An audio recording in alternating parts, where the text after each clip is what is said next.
নবীজি বলেন, আমি এশার নামাজ পড়ে ঘুমিয়ে গেলাম। নবী ঘুমাইলে চোখ বন্ধ থাকে, কলব ঘুমায় না। নবী বলেন, মাত্র ঘুমে গেলাম, রাতের গভীর, হঠাৎ করে কানের মধ্যে আওয়াজ আসতেছে, মসজিদ থেকে কে যেন কান্না করতেছে। কে শুনতেছেন? নবী। নবী বলেন, আমার ঘুম ভেঙে গেল, আমার হুজরার পাশেই তো মসজিদ। আমি সজাগ হইয়া বের হইলাম, বের হইয়া দেখি মসজিদের মধ্যে দাঁড়ায় দাঁড়ায় একজনে কাঁদে, নামাজের হালাতে। কিছুক্ষণ অপেক্ষা করে দেখি কে কান্না করে। নজর করে দেখলাম সাধারণ কেউ না, জান্নাতি প্রথম সাহাবী আবু বকর নামাজে দাঁড়ায় কাঁদতেছে। জান্নাতি সাহাবী কাঁদে। নামাজের পরে নবীজি গাইলেন, ও আবু বকর, আপনি নামাজে কাঁদলেন কেন? আল্লাহর আদালতে দাঁড়াইয়া হিসাব দেওয়ার ভয়ে। কেন? আপনি না জান্নাতি? 10 জনের ভেতর আপনি প্রথম। আবু বকর বলেন, ইয়া রাসূলুল্লাহ, আপনিই তো বয়ান করেছেন কিয়ামতের ময়দান এতটা ভয়ঙ্কর হবে, হাসরের মাঠে নারী আর পুরুষ সবাই উলঙ্গ দাঁড়াবে, সূর্যটা নিচে নেমে আসবে, সূর্যের গরমে জমিনটা তামা হয়ে যাবে, জাহান্নামের আওয়াজ, নবীরা পর্যন্ত গুনাহ নাই কিন্তু তারা কান্না করে বেকারার হয়ে যাবে। কেমন কঠিন হালাত হবে ওই সময়। আমি আবু বকরের কি উপায় হবে? আল্লাহ যদি ডাকেন আর বলেন, আবু বকর, আমার মহাব্বতে কি আমল নিয়ে আসছো? আমি যদি বলি, হে আল্লাহ, নামাজ রোজা তেলাওয়াত নিয়ে আসছি। আল্লাহ যদি বলেন, আমি যেইভাবে নামাজ চাইছি ওইভাবে নামাজ পড়তে পারো নাই, আমি যেইভাবে জিকির চাইছিলাম ওইভাবে আমাকে জিকির উপহার দিতে পারো নাই, বাপ তোমার আমল নিয়ে যাও, জাহান্নামের হ্যান্ডকাপ লাগায় দাও। নবীরা যদি কাঁদেন তো আমি আবু বকরের উপায় কি হবে? এবার বুঝেন তো, আবু বকরের মতো ব্যক্তি সে কে?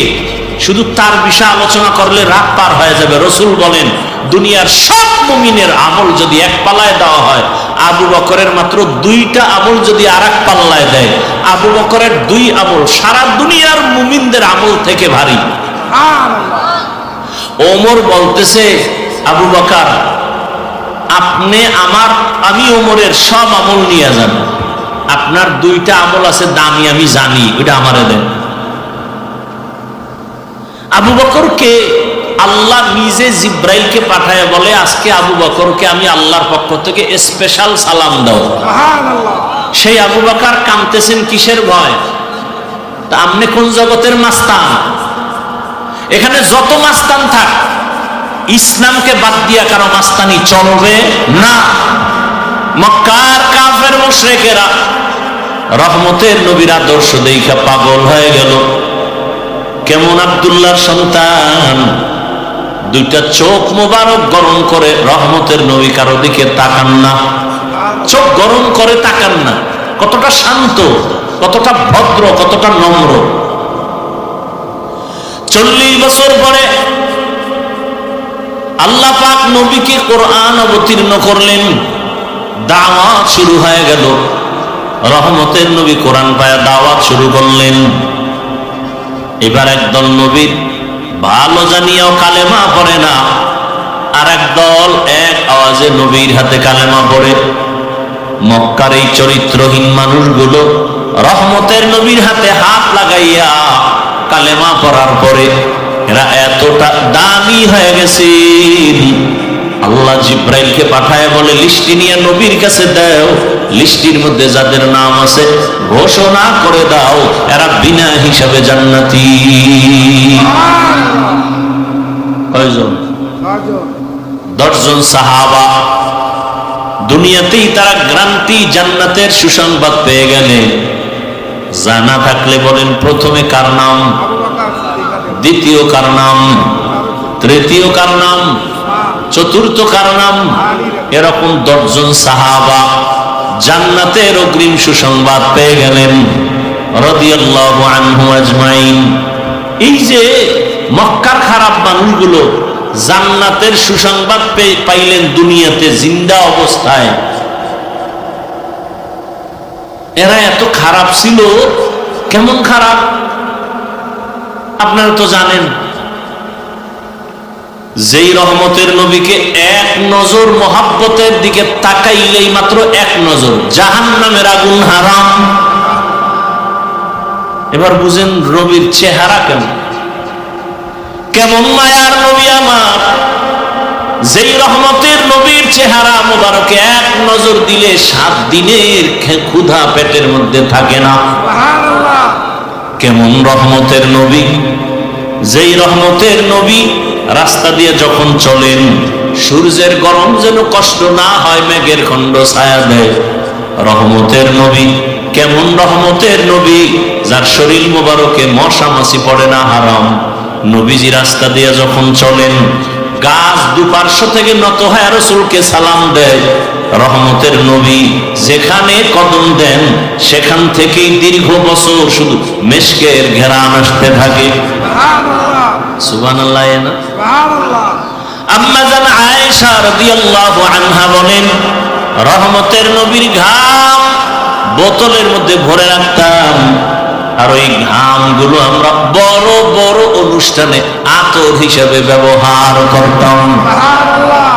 ইমামুল আউয়ালিন আল আখিরিন বাহরে সাদকা রাহমাতাল লিল আলামিন। এমন মায়ার নবী, গর্তের পিপিলিকা আল্লাহর কাছে আরজি পেশ করে নবীকে দেখবে, সাপ অপেক্ষা আছে নবীকে দেখার জন্য। এতটাই নবীর আশেক সব মাখলুকাত। সেই নবীজিকে 13 বছর দেখলো আবু জাহাল, কালেমা পড়ে নাই। কয় বছর? 13 বছর। নবীর সামনাসামনি দেখছে, কথাও শুনছে, বয়ানও শুনছে, কালেমা পড়ে নাই। হাতের মুষ্টিতে পাথর নিয়ে কয়, এই আব্দুল্লাহর ছেলে, নাম কি? সাল্লাল্লাহু। আমার হাতের মধ্যে কি আছে বলো তো? বললে কি হবে? বললে তোমারে পুরস্কার দেব। কি দিবা? বলে আমি তোমাকে কালেমা পড়ে তোমার নবুয়তকে মেনে নিব। নবী বললেন, আমি তো বলতে পারি না আপনার হাতে কি আছে। কেন? বলে আমি গাইবের মালিক না। গাইবের মালিক কে? আল্লাহ। তবে নবী বললেন, হাতের মধ্যে যা আছো তোর একটা আওয়াজ দে। নবী যে কথা বলা মাত্র পাথরগুলো কালিমায়ে শাহাদাতের আওয়াজ দিল। এত বড় নিকৃষ্ট বেঈমান আবু জাহাল পাথরগুলো মাটিতে ফেলে বলে, তুমি বড় জাদুকর। অন্যদিকে 27 বছরের এক যুবক সন্তান, কয় বছর? 27। তরবারি নিয়ে দৌড়ায় আমার নবীকে জবাই করার জন্য। রহমতের নবীকে দেখা মাত্র তরবারিটা ফালাইয়া রহমতের নবীর সামনে গিয়া ক্ষমা চাইয়া কালেমা পড়ে মুসলমান হয়ে গেলেন। কয় বছরের যুবক? 27। নবীরে জবাই করতে যায়। এবার বুঝেন কত খারাপ। লাভ কি? 100 লাল উট পুরস্কার পাবে। পুরস্কারটা দিবে কে? আবু জাহাল। 27 বছর বয়সে নবীকে জবাই করার জন্য যায়। বুঝেন যে কতটা খারাপ ছিল তার। সেই ওমর, নাম কি? সেই ওমর এখন কালেমা পড়ে কতটা দামি হয়ে গেল। কালেমা পড়িয়েই বাইতুল্লাহর পাশে তরবারি নিয়ে দাঁড়ায় গেল,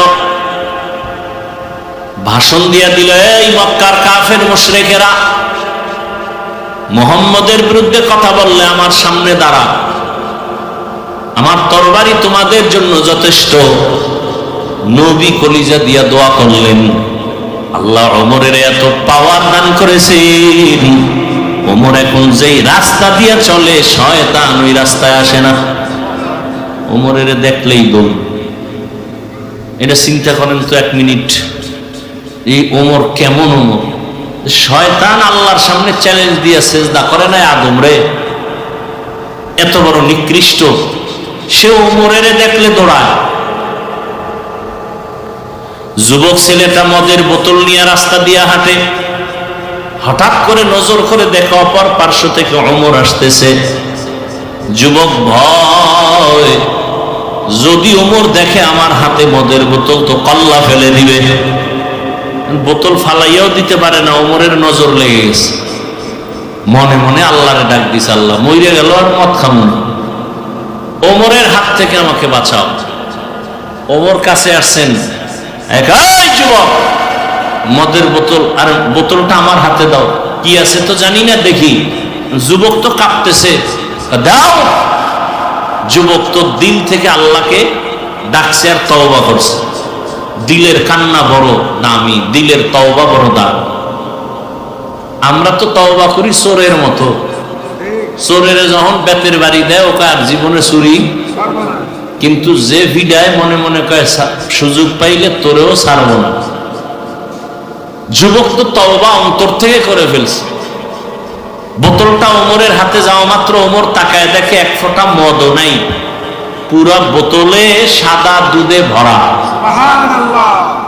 ১৫০০ বছর পরে রহমতের নবীর আদর্শ এখনো যারা মেনে চলে, এদের মতো শান্তিতে কেউ নাই। আমি কিন্তু হুজুরদের চাপটার বাদ দিয়েই বলতেছি, এখানে বহু শিক্ষিত জেনারেল লাইনের মুসলমান। আরে আপনিও মুসলমান, আমিও মুসলমান, আপনার আমার আল্লাহ এক, নবী এক, কোরআন এক, কাবা এক, ধর্ম এক, কালেমা এক। বিদায়বেলা কাফনের কালার হবে এক, কাফনের সংখ্যাও হবে এক। আমি বক্তার সম্মানে একটা কাফন কেউ বাড়াইয়াও দিবে না, আপনি টাকাওয়ালার সম্মানে একটা কাফন কেউ বাড়াবে না, রিক্সা ড্রাইভার গরিব হওয়ার কারণে একটা কাফন কেউ কমাইয়াও দিবে না। কালারও হবে এক, কাফনের উপরে লেখাও থাকবে না কোটিপতির লাশ, লেখা থাকবে। তাহলে মাস্তানি করে লাভ কি? যত বাহাদুরি করি কাফনে ঢুকলে সব শেষ। সাদা কাফনে ঢোকার পরে সব বাহাদুরি শেষ। কে ধনী কে গরিব লেখা আছে, সব শেষ।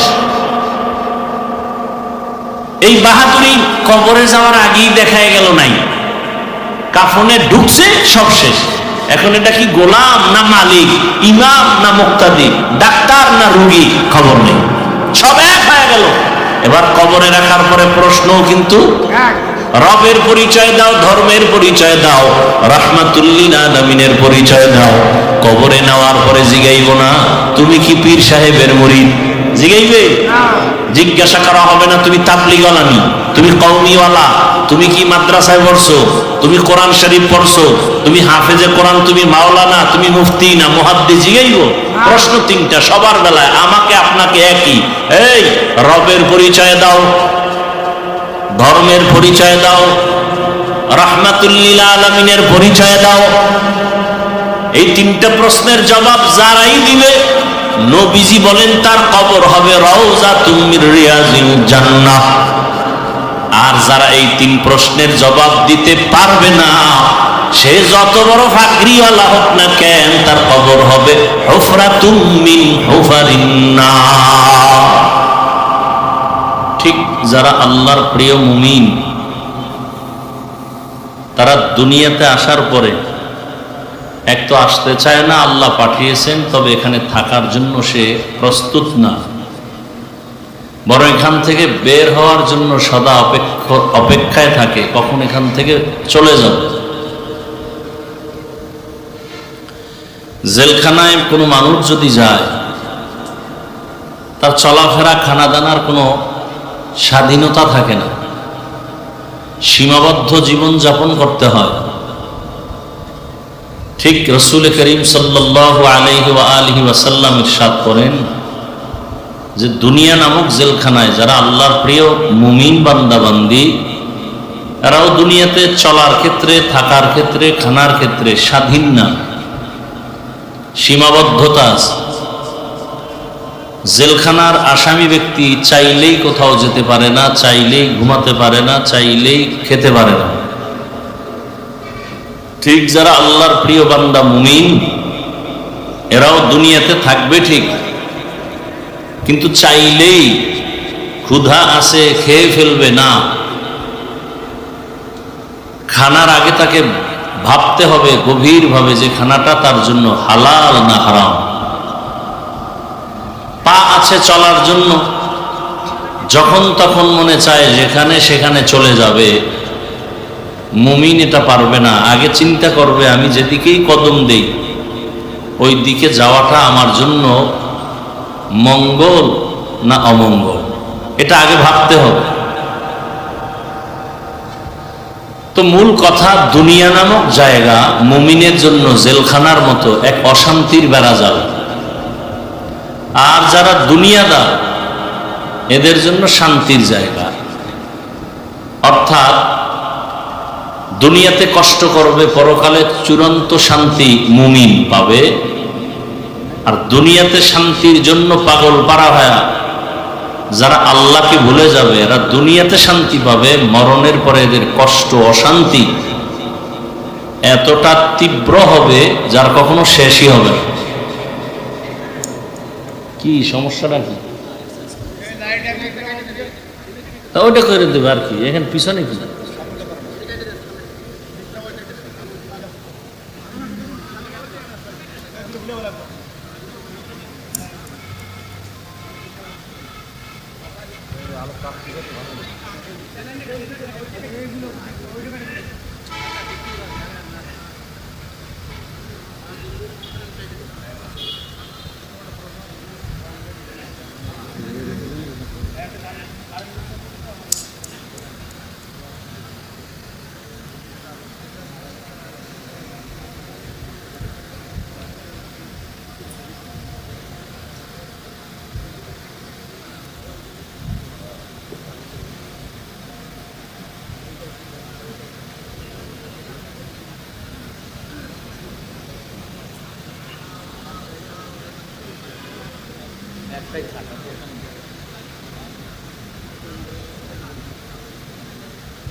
তো দুনিয়াতে শান্তি, পরকালে কষ্ট মুমিনের জন্য না বেঈমানের জন্য?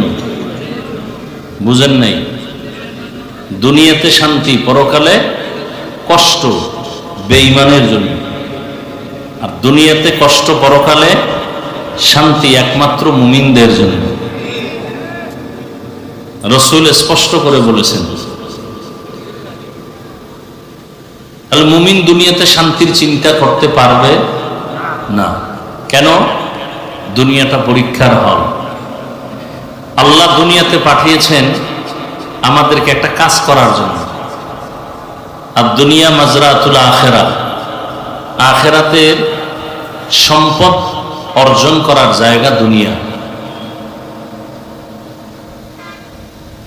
এজন্য আল্লাহ রাব্বুল আলামিন বলেন যারা মুমিন তাদেরকে, ইয়া আইয়ুহাল্লাযীনা আমানুত্তাকুল্লাহা ওয়াল তানজুর নাফসুম মা কদ্দামাত লিগাদ।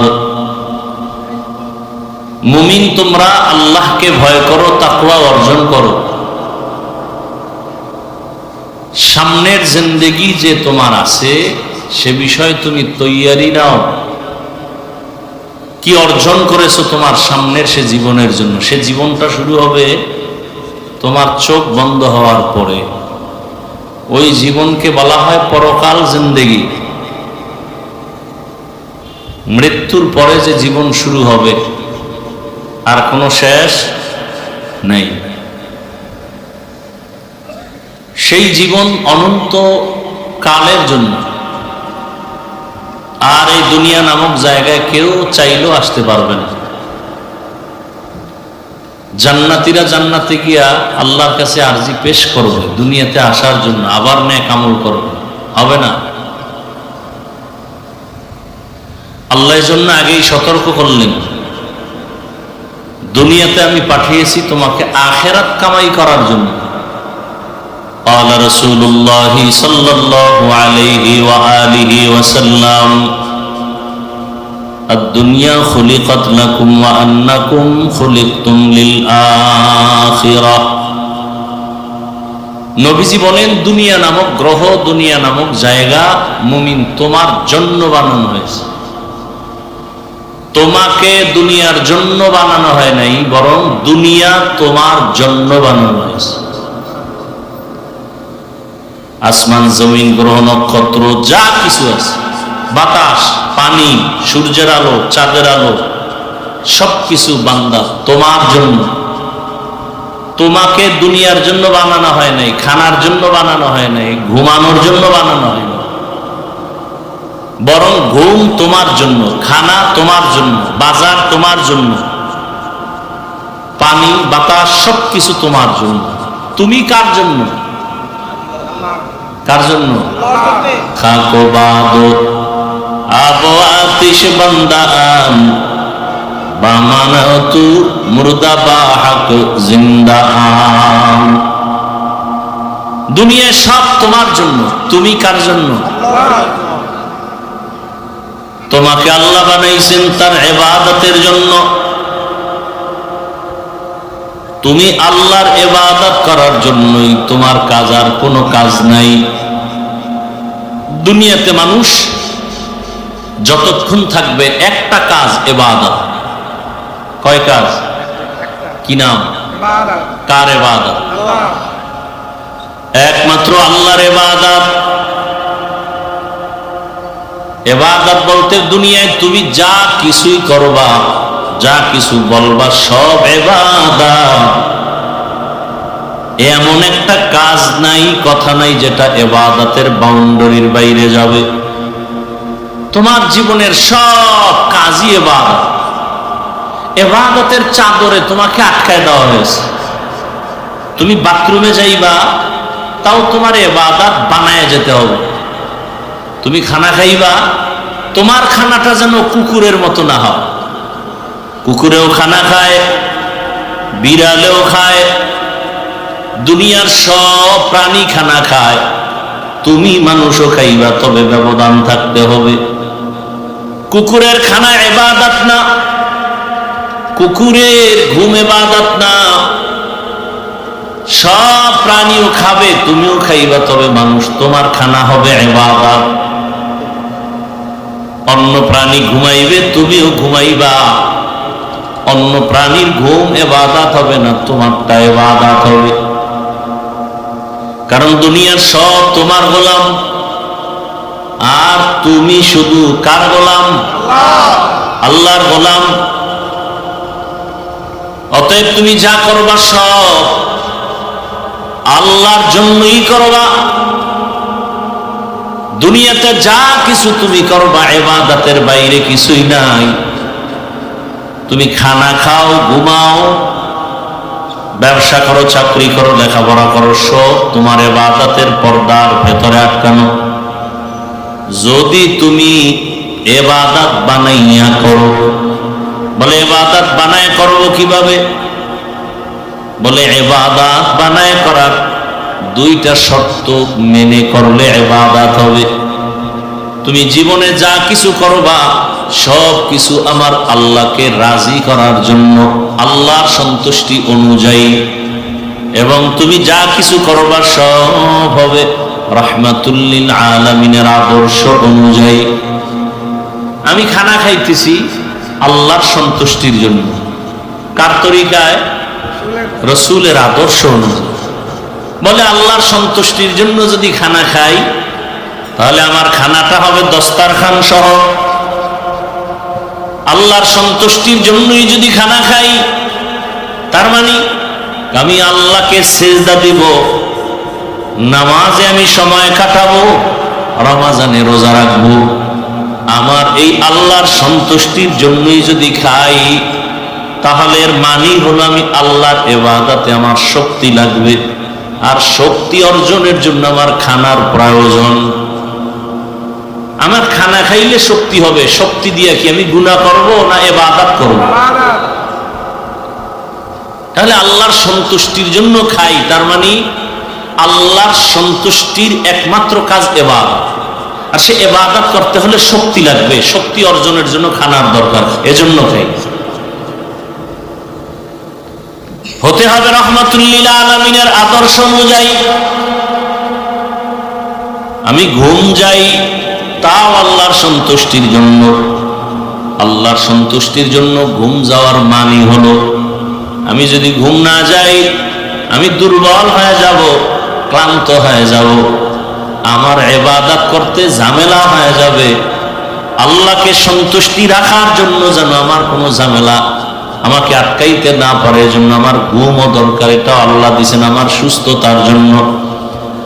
আলাম নাজআলিল আরদা মিহাদান ওয়াল জিবালা আওতাদা ওয়াজআলনাল লাইলা লিবাসান ওয়াজআলনান নাহারা মাআশা।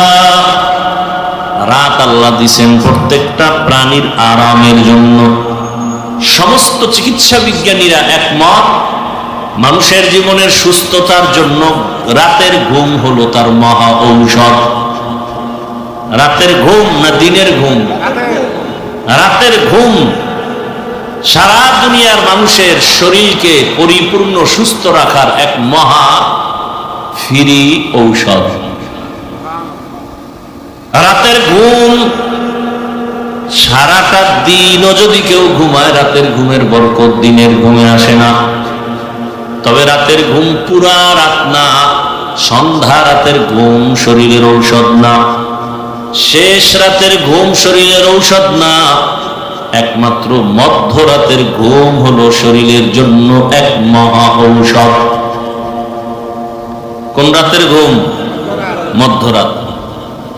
চিকিৎসা বিজ্ঞানীরা বলে মধ্যরাত বলতে 10টা থেকে 2টা 3টা পর্যন্ত। এরপরে তুমি উঠো, ওই শেষ রাতের ঘুম আর তোমার শরীরের জন্য ঔষধ না। এজন্যই তো হাদিসে পাকে আল্লাহর রাসূল বলেন, প্রত্যেক রাতের শেষ অংশে আল্লাহ পাক প্রথম আসমানে আসেন, তার বান্দা বান্দীকে ডাকেন। কে আসেন? কোথায়? কোন দিন বলেন? প্রতি রাতে। প্রথম অংশে কোন সময়? অতি গভীর হয় রজনী যখন, নীরবে প্রভুর নাম জপিও তখন। প্রভুর করুণা যদি পাইবারে চাও, গভীর রাতে উঠে প্রভুর গুণগান গাও। প্রত্যেক রাতের শেষ অংশে আল্লাহ আসেন। কেন আসেন? বান্দাকে কিছু দিতে না বান্দার থেকে নিতে? নিতে। আপনাদের তো কিছু দরকার নেই। যারা বলে আমার প্রয়োজন, আল্লাহ বলেন আমি দেওয়ার জন্য আসছি, তুই কেন ঘুমাও? বুঝা গেল তোমার কথায় কাজের মধ্যে মিল নাই। যদি তোমার কিছু প্রয়োজনই হয়, আমি আল্লাহ দেওয়ার জন্য আসি প্রতি রাতের শেষ ভাগে। এমন একটা রাত নাই যে আমি আসি না। আল্লাহ এসে নবী বলেন, আল্লাহ ডাকেন আর বলেন আলামিন মুস্তাগফিরিন ফাগফিরালা, আলামিন মুস্তারজিকিন ফাআরযুকা। কার রিজিক দরকার চাও, আল্লাহ দেওয়ার জন্য আছে। কে অপরাধ করেছো ক্ষমা চাইবা, চাও আমি ক্ষমা করে দিব। আল্লাহ দেওয়ার জন্য আসছেন, নেওয়ার জন্য না। কিন্তু যারা প্রয়োজন, এই বান্দাগুলো ঘুমায় না। যত নবী যত রসুল শেষ রাতে আল্লাহর সাথে কথা বলেছেন, সমস্ত আইম্মায়ে কেরাম সাহাবায়ে কেরাম রাতের গভীরে আল্লাহর সাথে কথা বলেছেন। এমনকি আল্লাহর প্রিয় কিছু বান্দাই জমিনে ছিল, রাতের এক অংশ পর্যন্ত ঘুমায় না। 1 থেকে 2 ঘন্টা ঘুমাইয়া আল্লাহর ইবাদতে, আল্লাহর সাথে কথা বলার জন্য সারা রাত কাটায় দিতেন নামাজের মুসাল্লায়। আল্লাহ পাক বলেন আমি দেওয়ার জন্য আসি, তাহলে আমি ঘুমাই কেন? আল্লাহর সন্তুষ্টির জন্য, রসুলের তরিকা মতে। বলে নবীর আদর্শ মতে ঘুম মানি।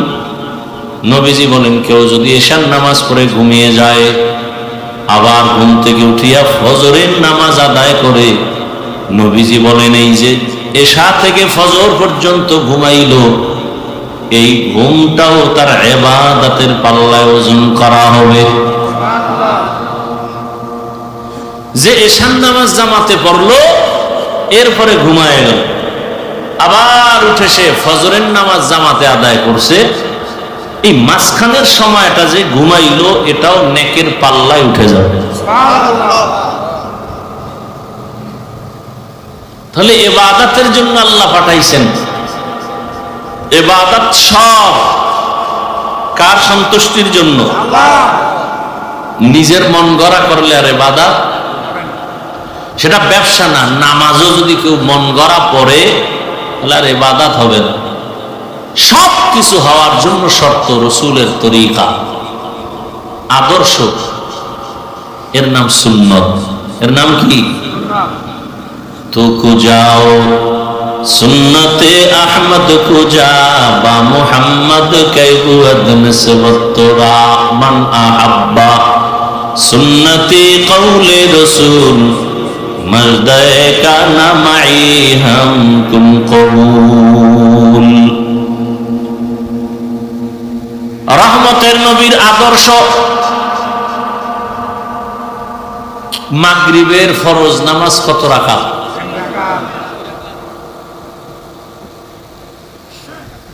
বুঝেন না আপনার? মাগরিবের ফরজ নামাজ কত রাকাত?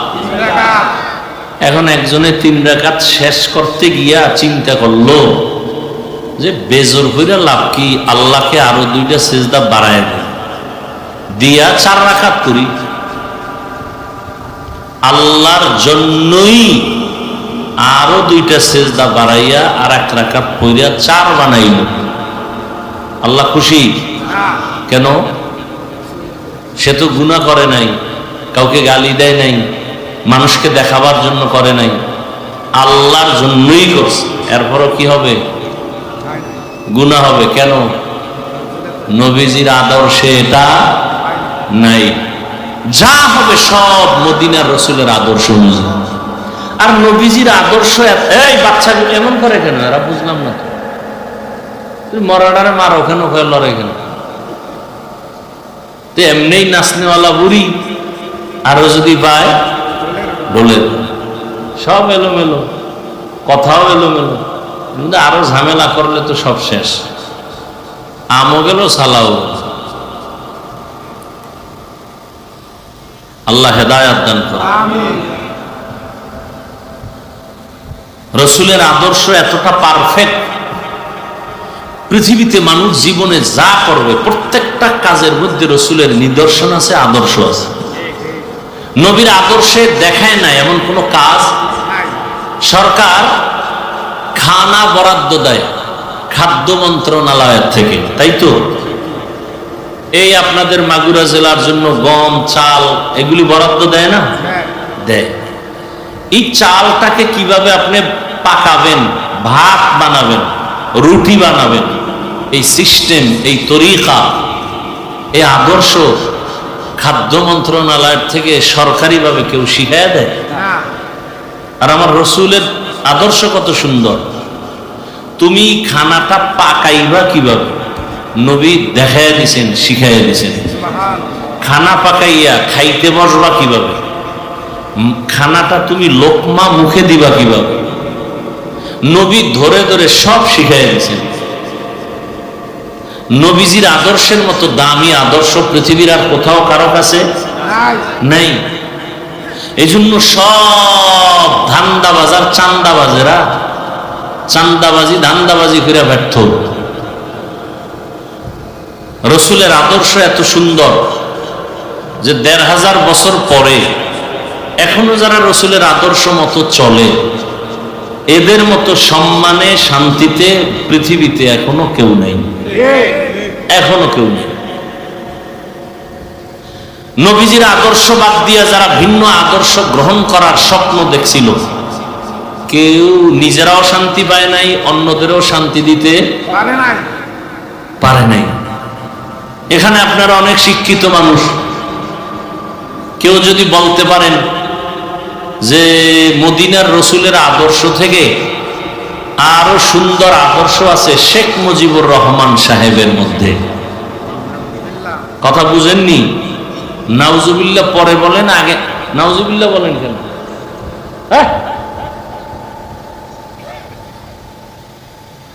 নাউজুবিল্লাহ বলেন কেন? রসুলের আদর্শ জবাই হয়ে গেছে, কষ্ট লাগে না? নেতার আদর্শ উল্টা পাল্টা হইলেই কষ্ট লাগে, নাউজুবিল্লাহ বলেন কেন? হারাম খাইতে খাইতে দুনিয়াদারের গোলাম হয়ে গেছে, নাউজুবিল্লাহ। শেখ মুজিবুর রহমানের আদর্শ বাস্তবায়নের জন্য কল্লা দেয়, জিয়াউর রহমান সাহেবের আদর্শ বাস্তবায়নের জন্য কল্লা দেয়, আর হেনে ভাই নাউজুবিল্লাহ। আপনার নাউজুবিল্লাহর ভ্যালু কি? আপনি রসুলের আদর্শই যদি মানেন, দাড়ি নাই কেন? টুপি নাই কেন? নামাজ নাই কেন? পর্দা নাই কেন? সুদ খান কেন? ঘুষ খান কেন? বেপর্দায় চলেন কেন? ফট করে নাউজুবিল্লাহ বলে ফেললেন। সমাজে সুদের ব্যবসা চলে কেন? ঘুষের ব্যবসা চলে কেন? মানুষ হত্যা করা হয় কেন? মানুষের বাড়ি গাড়িতে ডাকাতি আর জুলুম করা হয় কেন?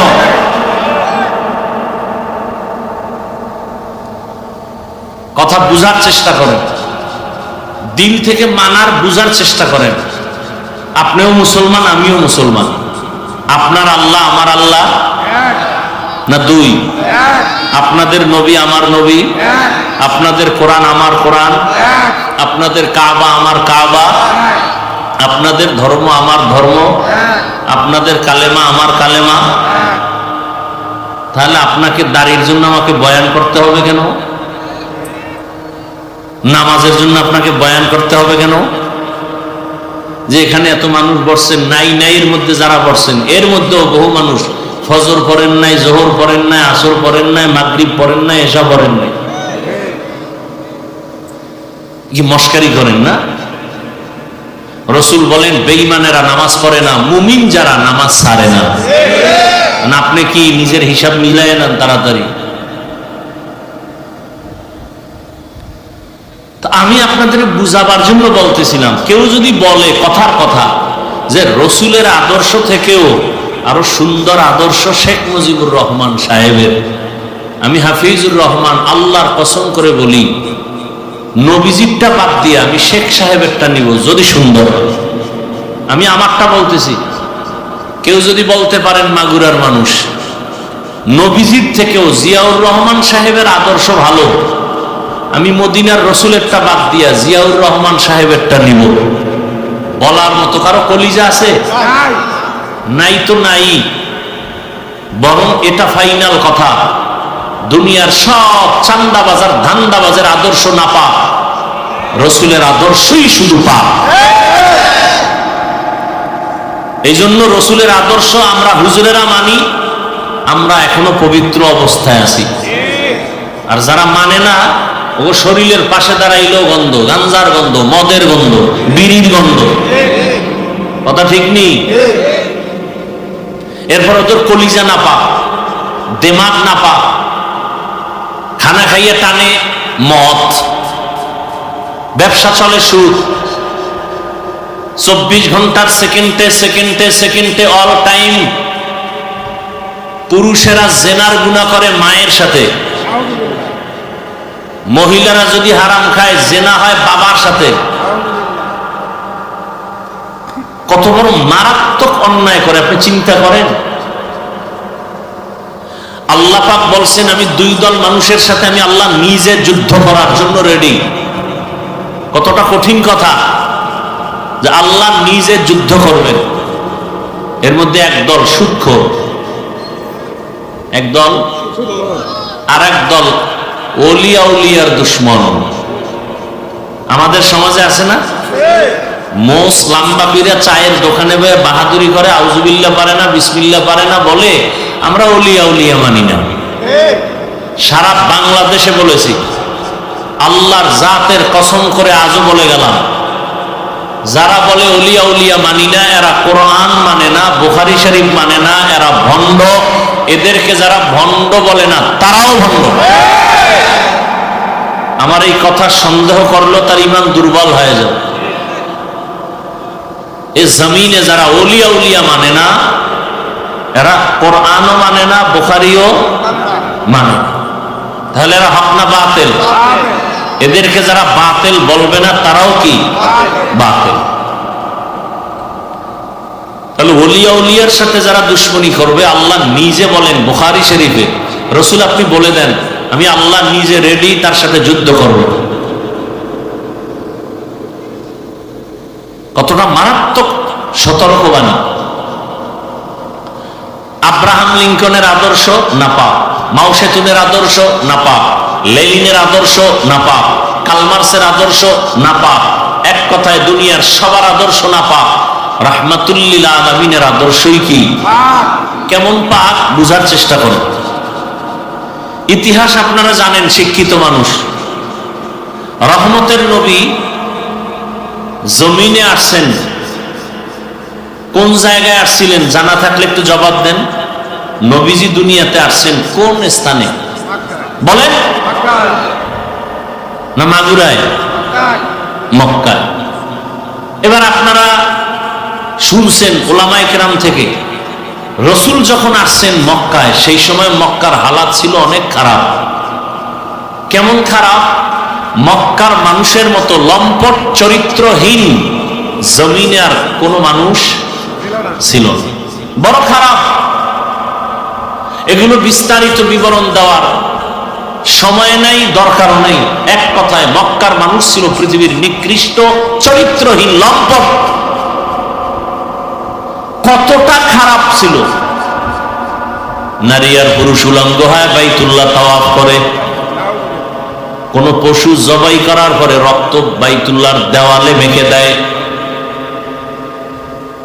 মক্কার মানুষ এতটা খারাপ।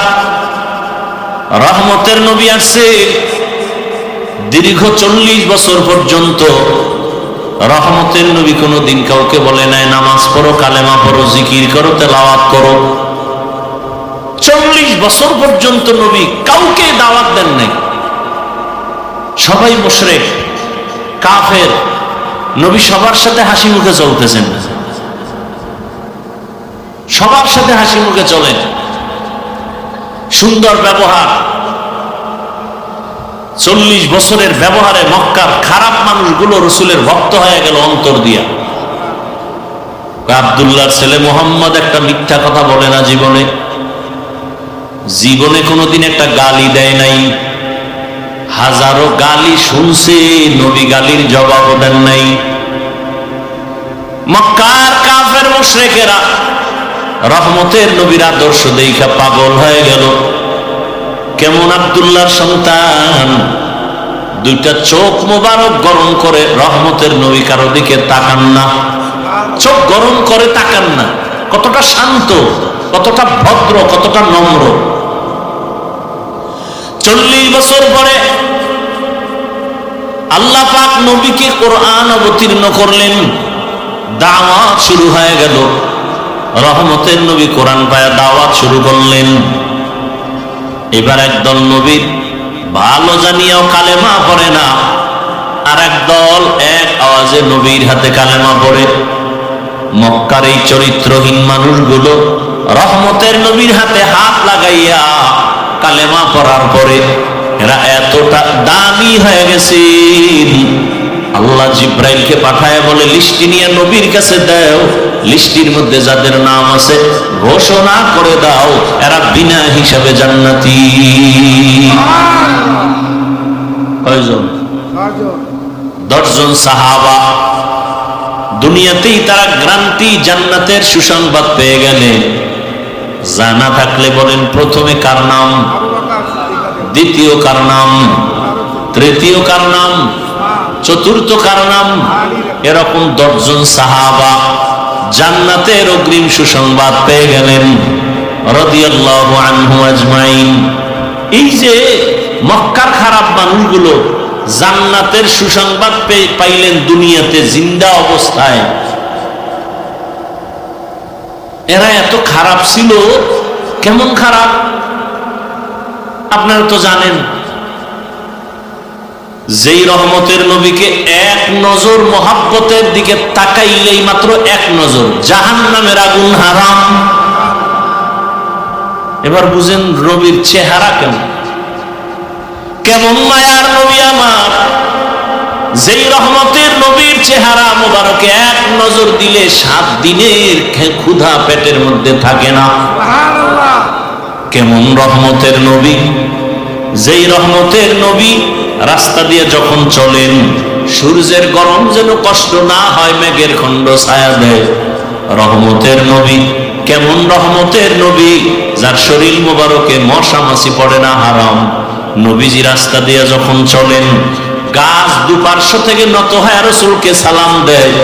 রহমতের নবী যেখানে কদম দেন সেখান থেকেই দীর্ঘ বছর শুধু মেশকের ঘেরান আসতে থাকে।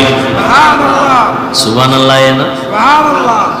আম্মা জান আয়েশা রাদিয়াল্লাহু আনহা বলেন, রহমতের নবীর ঘাম বোতলের মধ্যে ভরে রাখতাম, আর ওই ঘামগুলো আমরা বড় বড় অনুষ্ঠানে আতর হিসেবে ব্যবহার করতাম। ইমামুল আউয়ালিন আল আখিরিন বাহরে সাদকা রাহমাতাল লিল আলামিন। এমন মায়ার নবী, গর্তের পিপিলিকা আল্লাহর কাছে আরজি পেশ করে নবীকে দেখবে, সাপ অপেক্ষা আছে নবীকে দেখার জন্য। এতটাই নবীর আশিক সব মাখলুকাত। সেই নবীজিকে 13 বছর দেখলো আবু জাহাল, কালেমা পড়ে নাই। কয় বছর? 13 বছর। নবীর সামনাসামনি দেখছে, কথাও শুনছে, বয়ানও শুনছে, কালেমা পড়ে নাই। হাতের মুষ্টিতে পাথর নিয়ে কয়, এই আব্দুল্লাহর ছেলে, নাম কি? সাল্লাল্লাহু। আমার হাতের মধ্যে কি আছে বলো তো? বললে কি হবে? বললে তোমারে পুরস্কার দিব। কি দিবা? বলে আমি তোমাকে কালেমা পড়ে তোমার নবুয়তকে মেনে নিব। নবী বললেন, আমি তো বলতে পারি না আপনার হাতে কি আছে। কেন? বলে আমি গাইবের মালিক না। গাইবের মালিক কে? আল্লাহ। তবে নবী বললেন, হাতের মধ্যে যা আছো তোর একটা আওয়াজ দে। নবী যে কথা বলা মাত্র পাথরগুলো কালিমায়ে শাহাদাতের আওয়াজ দিল। এত বড় নিকৃষ্ট বেঈমান আবু জাহাল পাথরগুলো মাটিতে ফেলে বলে, তুমি বড় জাদুকর। অন্যদিকে 27 বছরের এক যুবক সন্তান, কয় বছর? 27। তরবারি নিয়ে দৌড়ায় আমার নবীকে জবাই করার জন্য। রহমতের নবীকে দেখা মাত্র তরবারিটা ফালাইয়া রহমতের নবীর সামনে গিয়া ক্ষমা চাইয়া কালেমা পড়ে মুসলমান হয়ে গেলেন। কয় বছরের যুবক? 27। নবীরে জবাই করতে যায়। এবার বুঝেন কত খারাপ। লাভ কি? 100 লাল উট পুরস্কার পাবে। পুরস্কারটা দিবে কে? আবু জাহাল। 27 বছর বয়সে নবীকে জবাই করার জন্য যায়। বুঝেন যে কতটা খারাপ ছিল তার। সেই ওমর, নাম কি? সেই ওমর এখন কালেমা পড়ে কতটা দামি হয়ে গেল। কালেমা পড়িয়েই বাইতুল্লাহর পাশে তরবারি নিয়ে দাঁড়ায় গেল, ভাষণ দিয়া দিল, এই মক্কার কাফের মুশরিকেরা, মুহাম্মদের বিরুদ্ধে কথা বললে আমার সামনে দাঁড়া, আমার তরবারি তোমাদের জন্য যথেষ্ট। নবী কলিজা দিয়া দোয়া করলেন, আল্লাহ ওমরের এত পাওয়ার দান করেছেন, ওমর এখন যেই রাস্তা দিয়ে চলে শয়তান ওই রাস্তায় আসে না। ওমরের দেখলেই দৌড়। এটা চিন্তা করেন তো 1 মিনিট, এই ওমর কেমন ওমর? শয়তান আল্লাহর সামনে চ্যালেঞ্জ দিয়ে সেজদা করে না আদম রে। এত বড় নিকৃষ্ট সে ওমরের দেখলে দৌড়ায়। যুবক ছেলেটা মদের বোতল নিয়ে রাস্তা দিয়ে হাঁটে, হঠাৎ করে নজর করে দেখে অপর পার্শ্ব থেকে ওমর আসতেছে। যুবক ভয়, যদি ওমর দেখে আমার হাতে মদের বোতল তো কল্লা ফেলে দিবে। বোতল ফালাইয়াও দিতে পারে না, ওমরের নজর লেগে গেছে। মনে মনে আল্লাহরে ডাক দিছে, আল্লাহ মইরে গেল আর মদ খামু না, ওমরের হাত থেকে আমাকে বাঁচাও। ওমর কাছে আসছেন, এই যুবক মদের বোতল, আর বোতলটা আমার হাতে দাও। কি আছে তো জানি না, দেখি। যুবক তো কাঁপতেছে, দাও।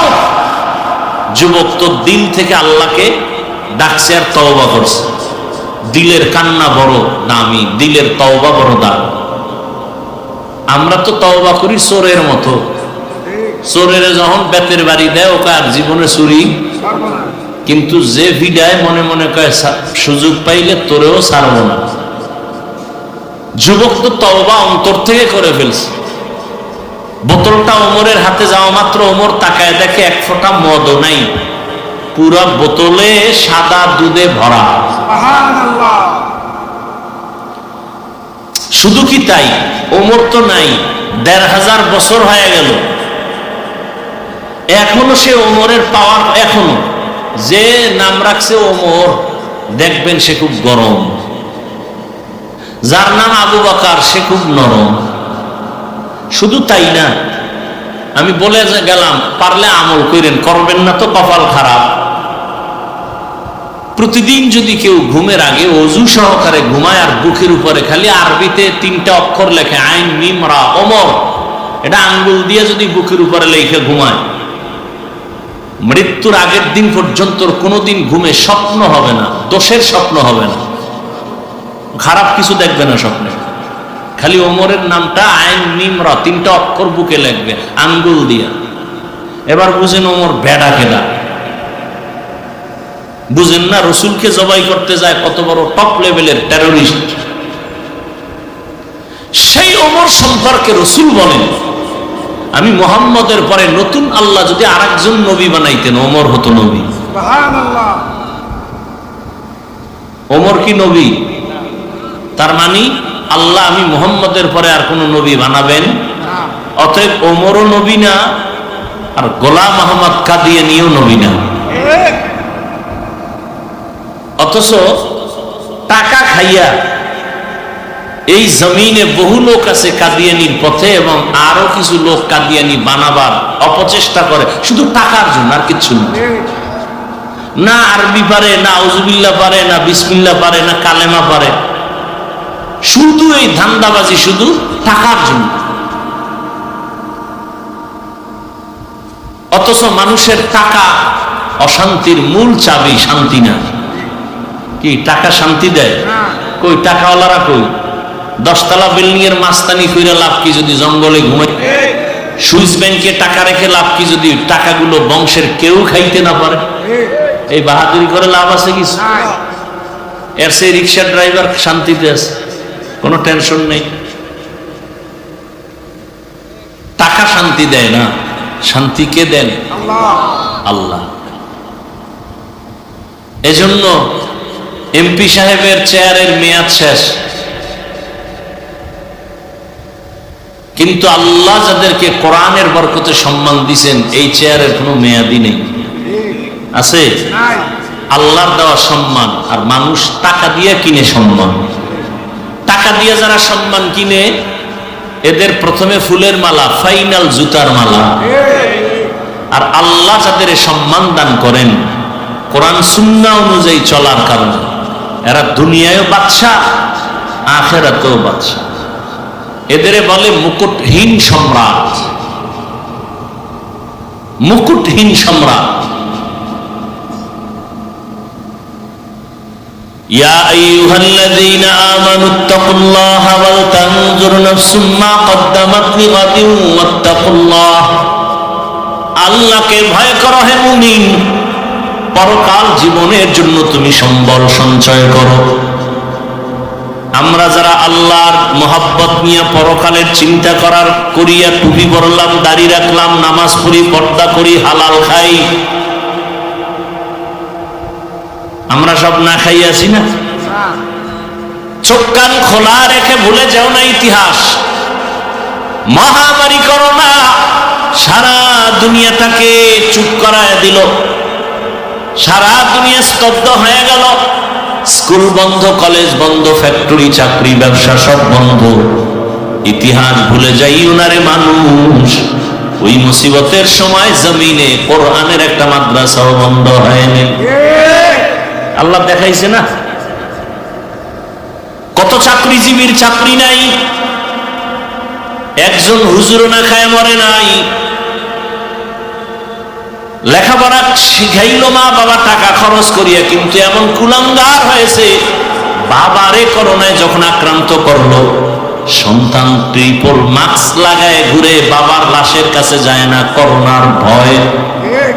কিন্তু সেই সময় শত শত করোনার লাশ আমার দেশের টুপিওয়ালারা কাঁধের মধ্যে নিয়ে গোসল করাইলেন, জানাজা পড়ায়, কাফন পড়ায় কবরে রাখছেন। একজন হুজুরেও করোনায় মরে নাই, আর মাস্কওয়ালারা মরে নাই। কি যমুনা গ্রুপের মালিক সুটকি হয়ে গেছে। অর্ডার দিছিল করোনায় ধরার পরে, বলে আমাকে স্পেশাল ফ্লাইটে সিঙ্গাপুরে নাও, কত হাজার কোটি টাকা লাগবে না, আমার আত্মাটা ফিরাইয়া দাও। দুনিয়ার সব তারপরে আছে, তিনটা সাদা কাফনের প্যাকেট হয়ে চলে গেল। তার সন্তানেরা সমাজ রক্ষায় মাঝে মাঝে বাবার নামে খাওয়া হয়, কিন্তু মা বাবার জন্য কান্না করে দোয়াও করে না। আর দোয়া শিখায় নাই বাবা ভাই, কেমনে করবে? শিখাইছে? শিখায় নাই। মাদ্রাসায় গিয়ে দোয়া শিখছে মা বাবার জন্য, রব্বির হামহুমা কামা রব্বায়ানি সগীরা। এখন সে মা বাবার জন্য দোয়া করে।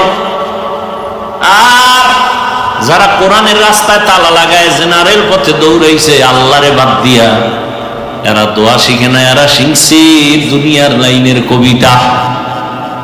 ক্রিং ক্রিং টেলিফোন, হ্যালো হ্যালো হ্যালো, কে তুমি, কাকে চাও, বলো বলো বলো, এই আবল তাবল। দেখেন একটা ছেলে স্কুলে গিয়া পরে সরোয়া সরোয়া সরায়া, এটার আবার ব্যাখ্যা বানাইছে। সরায়াতে অজাগর, সরায়াতে আপা। কে বানায় বলতেছি? ঠিক এই অক্ষরগুলো মাদ্রাসায় গিয়া যখন পড়ে তখন শিখে। সরাতে অজু, সরায়াতে আল্লাহ। দেখছেন নি ব্যবধান? কথা বল না, আকল নষ্ট হয়ে গেছে নাপাক খাইয়া। যার চোখে চশমা লাগানো, গ্লাস কালো, সে প্যান্ডেলে ঢুকেই বলে যে বাতি কালো কেন? সমস্যা বাতির না চোখে গজব? এই নারীবাদীরা রাস্তায় নামছে, অধিকার চায়। কে তোমাকে অধিকার? তো ইসলাম অধিকার দিয়ে দিছে পুরুষের থেকে বেশি সম্মান। ইসলাম দিছে, পৃথিবীর কোন ধর্মে নারীর সম্মান দেয় না, নারীকে করছে অপমান। হিন্দুদের ধর্মে নারীর উপরে জুলুম, খ্রিস্টান ধর্মে নারীর উপরে জুলুম, ইহুদি ধর্মে নারীর উপরে জুলুম। একমাত্র ইসলাম নারীর সম্মান বাড়িয়েছে। এখন যারা চরিত্রহীন লম্পট, ওরা নারীদেরকে রাস্তায় নামাইতে চায় পণ্য হিসাবে ব্যবহার করার জন্য। নারীরাও পাগলায় রাস্তায় নামতেছে, আর ধর্ষিতা হচ্ছে, এসিড মারতেছে। স্বর্ণ কেউ রাস্তায় ফেলায় রাখে? স্বর্ণর থেকেও দামি নারী।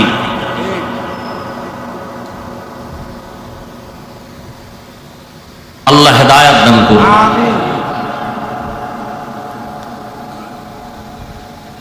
দুনিয়ার পেছনে পড়ে আজ, না দুনিয়া পাইল না আখিরাত পাইল। যারা দুনিয়ার পেছনে দৌড়ায়, নামাজ রোজা বাদ দিয়া, এরা দুই জিনিস চায়। কি চায়? এক নম্বরে চায় শান্তি, আর চায় সম্মান। কয় জিনিস চায়? একটাও নেই।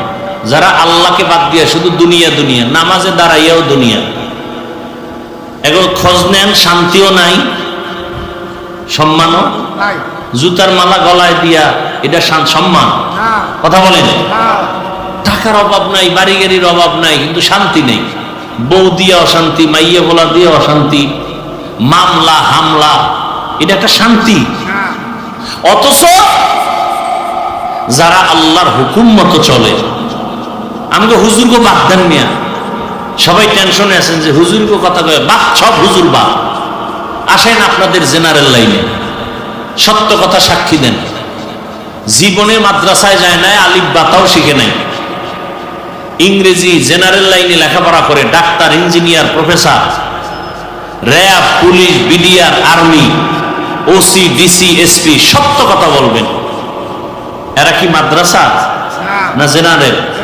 এদের মধ্যে নামাজি দাড়িওয়ালা আছে না নাই আছে এরা অসম্মানে আছে না সম্মানে সম্মানে হুজুর বাদ দেন তাহলে এদের মধ্যেও জেনারেল লাইনে থাকিও পাঁচ ওয়াক্ত নামাজ পড়ে দাড়িওয়ালা এরা সম্মানেও আছে শান্তিতেও আছে আছে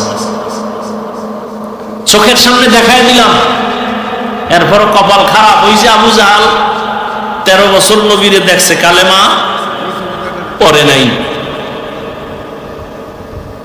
এরকম কপাল পড়া সমাজে অভাব নাই সব বুঝার পরেও মাথা বাঁকা করে ফেলবে বলে সব কথা মানা যাবে না অথচ কত জানলার বান্দা জেনারেল লাইনে থাকিয়া স্কুলে পড়ে কলেজে পড়ে কত সন্তান 5 ওয়াক্ত নামাজও পড়ে রাস্তায় গাড়ি চালায় কত ড্রাইভার 5 ওয়াক্ত নামাজি নাই আছে বলেন আছে মাগুরা শহরের ভিতরে কত বড় বড় ব্যবসায়ী জেনারেল লাইনে বাংলা শিক্ষিত 5 ওয়াক্ত নামাজ পড়ে অনেক বড় দাড়ি নদীর মধ্যে মাছ ধরে কত মানুষ নামাজ পড়ে ও আল্লাহর গোলাম তুমি কেন পড়ো না আমি তো জন্মগতভাবে আল্লাহর হুকুম মতো চলার চেষ্টা করি আমার জীবন তো এমন না যে এক সময় দাড়ি কাটছি এখন রাইখা দিছি আমার জীবনটা তো এমন না যে এক সময় টুপি পরতাম না এখন পরি আমার জীবনটা তো এমন যে আমার বাবা লেখাপড়ার জীবন থেকে জীবনে একটা হাফ প্যান্ট পরি নাই ফুল প্যান্টও পরি নাই ছোটবেলার থেকেই জামা এই টুপি পাগড়ি কিন্তু তোমার জীবন কেমন তুমি জীবনের শুরুর একটা সময় দাড়ি নাই টুপি নাই নামাজ নাই মনের জাল মিটাইছো মনের মতো মনে চাইছে পার্কে দৌড় দিবা দৌড় দিছো মনে চাইছে দাড়ি রাখবা না রাখো নাই মনে চাইছে বেপরদায় আড্ডা দিবা দিছো মনে চাইছে তুমি সিনেমা হলে যাইবা দৌড়ায় গেছো এই যে একটা শখ মিটাইছো শখ এখনো কি মিটে নাই আর কত বছর দাড়ি কাটলে শখ মিটবে বলো আর কতবার নামাজ না পড়লে তোমার মনের আশা পূরণ হবে বলো আর কত বছর তুমি সুদ ঘুষ খাইলে মদ পান করলে নেশা পান করলে তোমার আশা পূরণ হবে বলো এবং এই কথাটাও আমাকে বলে দাও তোমার হায়াতের বাকি আর কত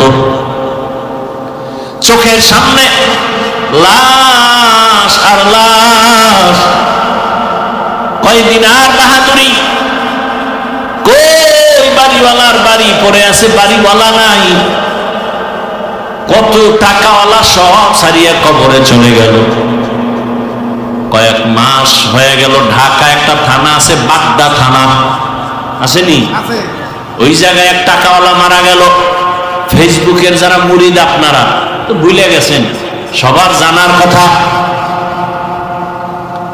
বাবায় মরে গেছে শিক্ষিত 2টা সন্তান রেখে গেছে কুলাঙ্গার এই কুলাঙ্গার শিক্ষিত 2টা সন্তান বাবার লাশটা রাস্তায় ফালাইয়া দুইজনে ঝগড়াই করলো বাবার সম্পদ নিয়া 24টা ঘন্টা কেউ বাবার লাশ দাফনও করার জন্য যায় নাই এমন কুলাঙ্গারের বাবা দাবি করে লাভ কি ঠিক আর এমন কুলাঙ্গার জন্ম দিয়া লাভ কি 10টা সন্তান নিয়ে লাভ নাই আদর্শ সন্তান একটা নাও তার মানে এইটা কইরো না আবার ছেলে হোক মেয়ে হোক দুটোর বেশি নয় একটা হলে যথেষ্ট ভালো হয় না হইলে আরো ভালো এই চালাকি কইরো না খবরদার কপাল ঘুরলে কিন্তু সব শেষ মাওলার সাথে চালাকি করে কেউ টিকতে পারে না আর কেউ পারবেও না ভাইরা আমার ১৫০০ বছর পরে রহমতের নবীর আদর্শ এখনো যারা মেনে চলে, এদের মতো শান্তিতে কেউ নাই। আমি কিন্তু হুজুরদের চ্যাপ্টার বাদ দিয়েই বলতেছি, এখানে বহু শিক্ষিত জেনারেল লাইনের মুসলমান। আরে আপনিও মুসলমান, আমিও মুসলমান, আপনার আমার আল্লাহ এক, নবী এক, কোরআন এক, কাবা এক, ধর্ম এক, কালেমা এক। বিদায়বেলা কাফনের কালার হবে এক, কাফনের সংখ্যাও হবে এক।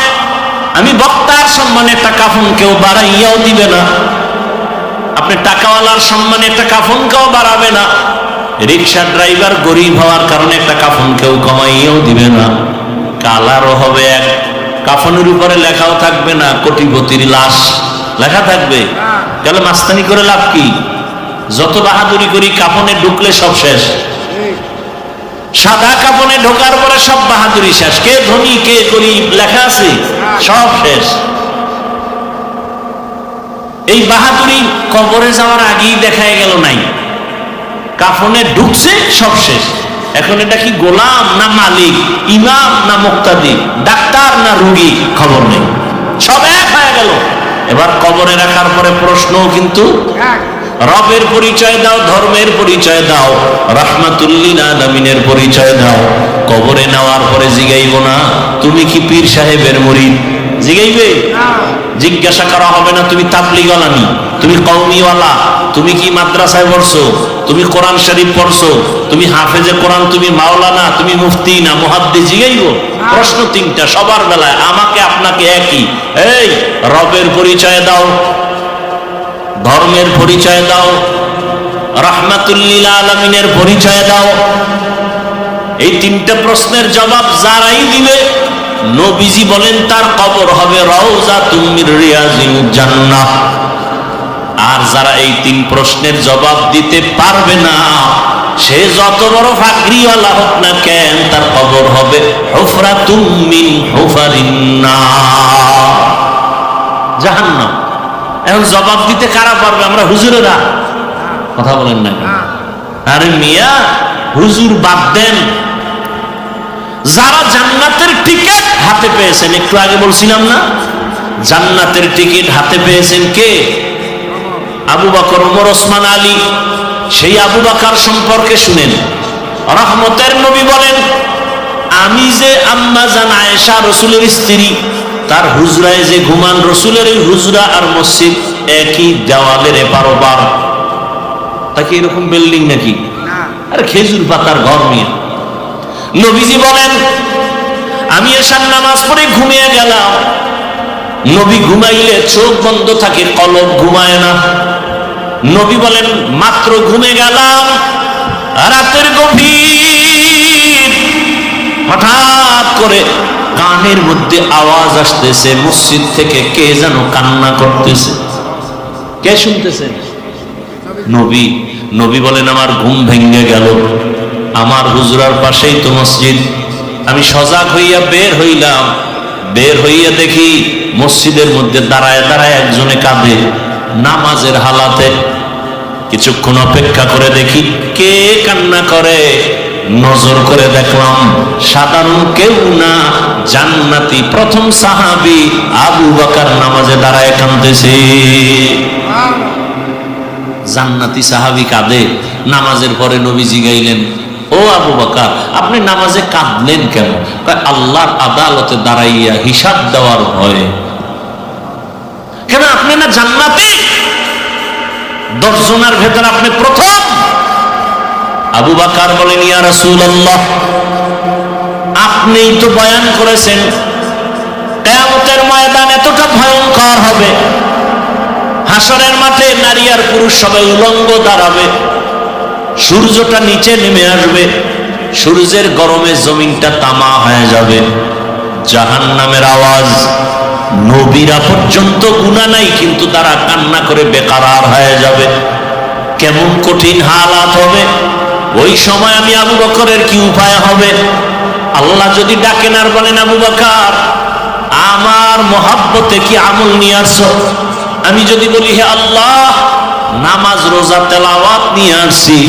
আল্লাহ যদি বলেন, আমি যেইভাবে নামাজ চাইছি ওইভাবে নামাজ পড়তে পারো নাই, আমি যেইভাবে জিকির চাইছিলাম ওইভাবে আমাকে জিকির উপহার দিতে পারো নাই। বাপ, তোমার আমল নিয়ে যাও, জাহান্নামের হ্যান্ডকাপ লাগায় দাও। নবীরা যদি কাঁদেন তো আমি আবু বকরের উপায় কি হবে? এবার বুঝেন তো, আবু বকরের মতো ব্যক্তি সে কে? শুধু তার বিষয়ে আলোচনা করলে রাত পার হয়ে যাবে। রসুল বলেন, দুনিয়ার সব মুমিনের আমল যদি এক পাল্লায় দেওয়া হয়, আবু বকরের মাত্র 2টা আমল যদি আর এক পাল্লায় দেয়, আবু বকরের 2 আমল সারা দুনিয়ার মুমিনদের আমল থেকে ভারী। ওমর বলতেছে, আবু বকর আপনি আমি ওমরের সব আমল নিয়ে যান, আপনার 2টা আমল আছে দামি, আমি জানি, ওইটা আমারে দেন। আবু বকরকে আল্লাহ নিজে জিব্রাইলকে পাঠায় বলে, আজকে আবু বকরকে আমি আল্লাহর পক্ষ থেকে স্পেশাল সালাম দাও। সেই আবু বকর কাঁদতেছেন কিসের ভয়? তা আপনি কোন জগতের মাস্তান?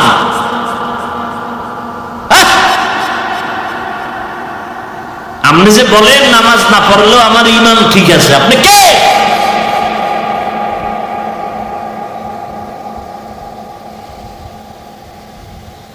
আল্লাহর ভয় কিচ্ছু নাই। সুদের সাথে যারা জড়িত এদের হজ কবুল হবে না, নামাজ কবুল হবে না, রোজা কবুল হবে না, দান সদকা কবুল হবে না, তওবা না করা পর্যন্ত একটা মোনাজাত জীবনে কবুল হবে না। আপনি 1000 বার হজ করেন, একটা লাব্বাইকও কবুল হবে না, বরং 24 ঘন্টার সেকেন্ড অল টাইম কবিরা গুনাহ। তওবা না কইরা যদি কেউ মরে, চিরস্থায়ী জাহান্নামী। কয়দিন? চিরস্থায়ী। বুঝা মিলের পর হারাম খাইও। সুদখোরেরা যত মোনাজাত দিবে, একটা মোনাজাতও মৃত্যুর আগ পর্যন্ত তওবা না করলে কবুল হবে না।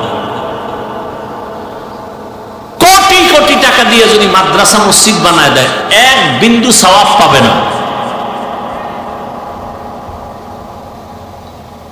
ও কত বড় খারাপ! 24 ঘন্টা কার সাথে জিনার গুনাহ হয় বলেন না?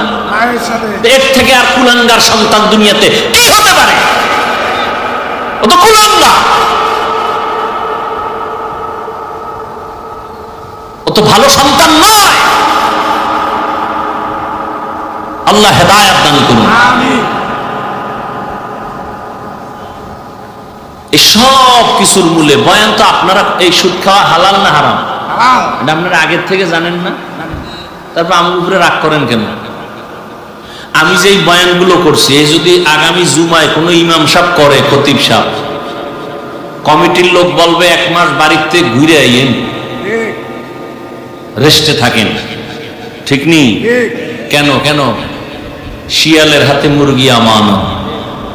কার হাতে আমানত? শিয়ালের হাতে। মুরগি শিয়ালের হাতে দিলে যা হয়, সুদখোরের হাতে মসজিদ মাদ্রাসার চাবি দিলে তো তাই হয়। আল্লাহ হেদায়েত দান করুন। চান্দাবাজি আর ধান্দাবাজির জীবন তো কম দেখলেন না, এবার তওবা করুন। দুনিয়ায় দেখবেন সম্মান বাড়বে, আখিরাতেও বাড়বে। এই দেশে এই ঝামেলা, সেই ঝামেলা, পুলিশ ঝামেলা, আর্মি ঝামেলা, বিডিআর ঝামেলা, এই এরপর দেশে পুলিশ নাই, র্যাব নাই, আর্মি নাই। সেদিন এক আর্মি এসে কান্দে আর দোয়া চায়, এই কয়েকদিন আগে, হুজুর হালাল ভাবে যেন একটা রাস্তা আল্লাহ খুইলা দেয় আমার রিজিকের। আমি আর্মির চাকরি করতাম, ছেড়ে দিছি এই মাসখানে আগে। কেন? আমাকে বারবার বলা হয় দাড়ি কাটো, দাড়ি কাটো, দাড়ি কাটো। আমি বললাম আমি চাকরি ছেড়ে দিলাম। আসলে এখানে তো আমার কোনো আয় নাই, ব্যয় নাই। আপনি জাহান্নামে গেলে আমার কিছু আইবে যাইবে? আমাদের দায়িত্ব শুধু বুঝানো। কাউকে গালি দেওয়ার অধিকার আমার ইসলাম দেয় নাই, বুঝাইতে পারি এতটুকুই, মহাব্বত লাগাইয়া। হয়তো 2-1টা কথা একটু গরম মেজাজে বলি, এটা মানুষ হিসাবে তবিয়ত। আমরা তো আর রসুল না, সাহাবী না, আনোয়ার শাহ কাশ্মীরি না। তারপরও চেষ্টা করি, এরপরও ভুলে 2-1টা কথা গরম বলে আবার ক্ষমা চাই। কেন? দিল ভরা দরদ, রসুলের আদর্শওয়ালা হয়ে যায়। আমি তো বলি নাই আমার মতো 5 কল্লি লাগান, বলছি। আমি একটা দল করি, সবাই আমার দলে আসেন, বলছি। আমি কওমি মাদ্রাসায় পড়ি, আপনারাও কওমিতে যান, বলছি। স্কুল কলেজ ছাইরা দেন বলছি, তাবলিগে যান বলছি, আমার দরকার নাই তো, আমি চাই না তো এগুলো। আমি চাই আপনি স্কুলে পড়েন, কলেজে পড়েন, ডাক্তার হবেন আলহামদুলিল্লাহ, তবে বেয়াদব হইয়েন। আপনি ইঞ্জিনিয়ার হন, প্রফেসর হন, এমপি হন, মন্ত্রী হন, বেয়াদব হইয়েন না। বেয়াদব মার্কা ডাক্তার হলে তাসলিমা নাসরিনের মতো জুতা খাইয়ে দেশ থেকে পালাতে হবে। এই বাংলাদেশটার কিছু নাগরিক আছে টাকার মাস্তানি করে, কিন্তু দেশটাকে চেনে না। দেশকে মনে করে যা করবো তাই। সোনার বাংলাদেশ এমন দেশ, এখানে ইসলামের বিরুদ্ধে যে বলবে ওর পতন হবে মরার আগে।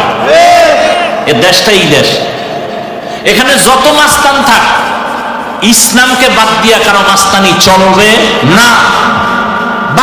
বারবার দেখার পরও লজ্জা হয় না। এত ভিড়া খাওয়ার পরে, আন্দোলনের পরে একটা লাইনে দেশ চলে, এরপরও কিছু কুলাঙ্গা নারী লইয়া রাস্তায় নামছে। মানে জুতার বাড়ি খাইছে, লজ্জা হয় নাই তো? ওই আমার আম্মায় কয়, যারে কথায় ধরে না ওরে জারুর বাড়িতেও ধরে না, আবার মাইর খাওয়ার জন্য রেডি হইতেছে। চিনে না বাংলাদেশের মানুষ কেমন, দাড়ি নাই, টুপি নাই, কিন্তু ইসলামের বিরুদ্ধে কথা সহ্য করে না। এইটা বাংলাদেশ। ওই গ্রামে কয় না, সুখে থাকলে এই ভূতে কি লইতেছে এক দলের, আবার মাইর খাওয়ার জোগাড় হইতেছে। আল্লাহ হেদায়েত দান করুন। আল্লাহ। তাহলে আপনি স্কুলে পড়েন, কলেজে পড়েন, চাকরি করেন, ব্যবসা করেন, সব করেন। আমি শুরু থেকেই কিন্তু এই বয়ান করে আসতেছি, ইবাদত, আল্লাহকে সন্তুষ্টি করে রসুলের আদর্শ মতো চলেন। আপনি যা করবেন সব ইবাদত। চাকরি করেন ইবাদত, ব্যবসা করেন ইবাদত, হতে হবে রসুলের আদর্শ অনুযায়ী। তাহলে রসুলের আদর্শ মতো চাকরি করে এরকম কোনো নাই জেনারেল লাইনে? আপনি কেন পারবেন না? বহু ব্যবসায়ী আছে না নবীর তরিকায় ব্যবসা করে, দোকানের সাইনবোর্ডে লেখা আছে বিক্রি করা মাল ফেরত নেওয়া হয়, রসুলের আদর্শ। আর যারা রসুলের আদর্শ মানে না, এরা লিখবে বিক্রি করা মাল ফেরত নেওয়া হয়, এরা রসুল মানে না। এক উদ্দেশ্য খারাপ, 2 নাম্বার মালের 1 নাম্বার কয়ে বেচবে। ব্যবসা করিয়াও জান্নাত পাওয়া যাবে না? যাবে না। রসুলের তরিকায় ব্যবসা করেন। ইয়া আইয়ুহাল্লাযীনা আমানুত্তাকুল্লাহা ওয়াল তানজুর নাফসুম মা কদ্দামাত লিগাদিন ওয়াত্তাকুল্লাহ। বারবার আল্লাহ বলেন আমাকে ভয় করো, পরকাল জীবনের সম্বল সঞ্চয় করো। ও এলাকার যুবক বাবারা, ব্যবসায়ী, চাকরিজীবী, পর্দার আড়ালের মা বোনেরা, এখনো সময় আছে, তওবা করে নেন।